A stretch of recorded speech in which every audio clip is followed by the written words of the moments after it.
Bangladesh test দলের অধিনায়ক নাজমুল হোসেন শান্ত দায়িত্ব ছাড়তে যাচ্ছেন। শ্রীলঙ্কার বিপক্ষে 2 ম্যাচের টেস্ট সিরিজ শেষেই লাল বলের অধিনায়ক হিসেবে আর দায়িত্ব থাকছেন না শান্ত। এমন এক সূত্রকে উদ্ধৃত করে এই খবর সামনে এনেছে ক্রিকেট বিষয়ক ওয়েবসাইট ক্রিকবাজ।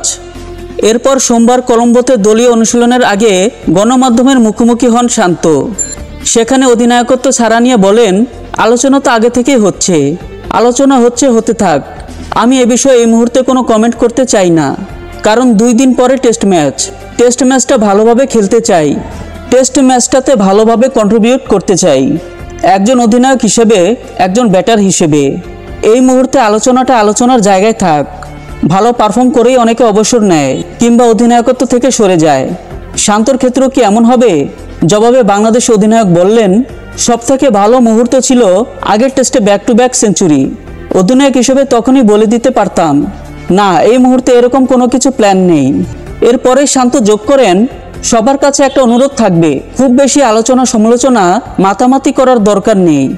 খুব গুরুত্বপূর্ণ একটা টেস্ট ম্যাচ সামনে, আমি আশা করব এটা কিভাবে ভালো খেলা যায় সেটা নিয়ে চিন্তা করতে।